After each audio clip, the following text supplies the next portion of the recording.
Hello everyone, it's Elizabeth from The Smart Stitcher. In this week's tutorial I'm going to be taking you through a little bit about my pattern making process and why I make a mock-up. I'm going to be using the example of the bag that I've got on the table in front of me and just talking you through some of the advantages and the ways in which making a mock-up can actually help you save you time and money in the long run. So let's get into it. If you are a dressmaker, you will be very familiar with the idea of making a toile or a mock-up to test the fit of the garment that you are making. And when you're making bags and other accessories, testing for fit is kind of very similar and no different. So the first thing I like to do is always to start with a sketch, and then once I've got my sketch that I'm happy with, I will then start to work things out on paper. So the bag I've just shown you, this is how it kind of started out. It's got a little bit squashed, but it was very much me kind of building it so I could see it three-dimensionally,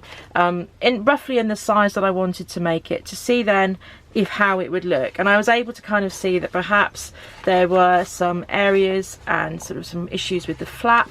and also I didn't necessarily like the shape of the bag that we've got here as it is, and I hadn't tapered the gusset either, and I felt actually that there were a few things that once I'd got my idea from paper into the sort of the paper mock-up, I could see that it needed a little bit of refining before I would actually want to cut it out of my leather.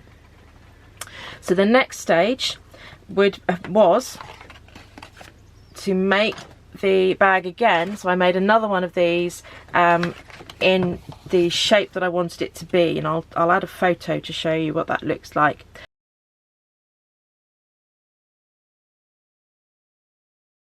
Now, once I'd made the second bag, it looked a little bit like this, I was then able to basically cut the pattern apart again and glue it onto card, because what I'd actually also done was sort of work out the dimensions of the pattern. I'd added where I wanted some markings, a bit like your notches in dressmaking, so that I knew where I wanted everything to meet up. Now, the next thing I had to think about was, if I'm making my bag in this type of leather, I also had to factor in the thickness and how I was going to get the curve of the sort of the length of the gusset to fit around the curve of the bag here. So once I was happy with the shape of the panel, I can then come around with an upright tape measure and just take that round the outside edge of my gusset. So the numbers I'm going to be reading are facing me, they're facing outwards, and I take the tape measure up and around, try not to let it slip until I've got my measurement. So I know that when my bag is made up, that the gusset has to be able to sit all the way around. I wouldn't want the gusset coming up short on one side or the other, but also I know that I want it to sort of start from the middle, so I know that it's going to work out and meet accurately at the top here. So what I've also got to factor into this, once I've got my measurement for the length that I need, is almost adding on a little bit of the thickness of the leather that I'll be using to that length to then work out the final length that I'll need. What I tend to do when I make a mock-up, and I've got a mock-up to show you in a moment, is that I'll add a little bit on to the length so that I can then trim that off once I've made the mock-up, and I can then just confirm the lengths of everything that I'm going to need. The next stage, after having worked everything out on paper and card, is to cut out and make a mock-up. Now, when you're working with leather, one of the reasons why it's really important to be happy with your pattern is because it's expensive and you don't want to end up wasting lots of leather. I have some sort of older leathers that are left over from previous projects, and they are the bits that aren't particularly as nice, so I tend to use those for making a mock-up. So I've got a leather that's actually in a similar thickness to the one I'm going to be using, and I have then cut that out and stitched my bag together. Now, one of the things I did with this mock-up was to add in a back pocket, a little pocket that's going to sit at the back of the bag. I wasn't sort of sure if I really wanted the pocket because the bag isn't that big, so I've tried it in the mock-up, and it's something perhaps I won't necessarily be taking forwards into the final bag. If you are thinking of adding in a pocket, I've added a little bit of ease there so that it's not completely flat against the back of the bag, so I can then possibly even get something like a mobile phone in it or something like that.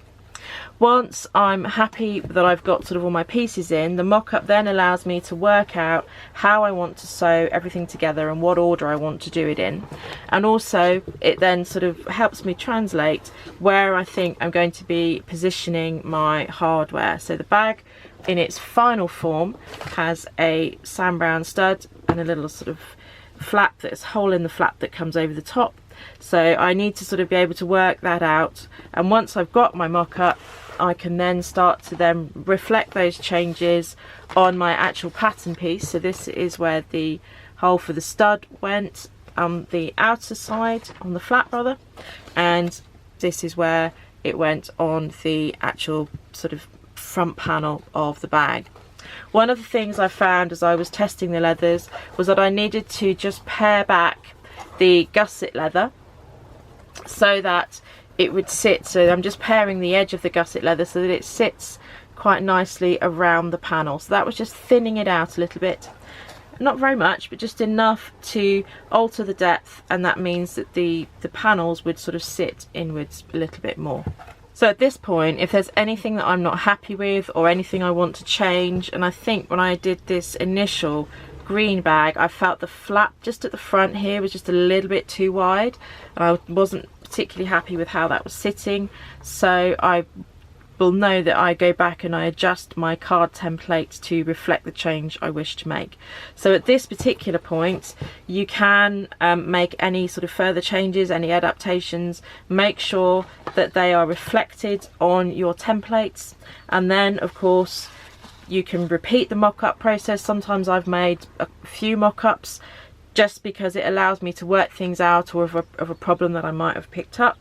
It also allows me to work out a plan so that if somebody then buys one of my templates, they know that it's been tried and tested, and I can recommend the thickness of leather that the pattern is used for.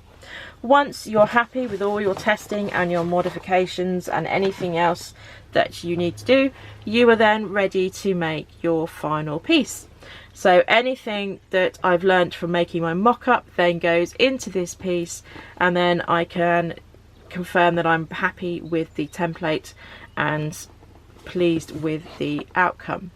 So we've talked through quite a bit there, and I've sort of given you a little bit of an insight into how I create my patterns, but I hope it's sort of ultimately going to help save time and money and just sort of energy in the future, because you know it's really frustrating sometimes to try and work something out, but once you've worked it out, you've then got something that is going to be unique and beautiful, and something that you can really feel proud of. So I hope this has helped you with your sewing and with working things out. I would always advise making a mock-up. It's just a really good way of just ironing out any problems, working out any issues, and then when you make that final piece you are good to go and you know that it will work. I do have to confess though that there are times when I just want to go for it, and sometimes it's really hard. I know you get excited, you've got an idea, you want to go for it, and sometimes I do that, and you know that's okay too. But when I'm sort of thinking longer term, it's always a good idea to just take a step back, slow down, work everything out first, because it's going to save you some money in the long run as well. So happy making.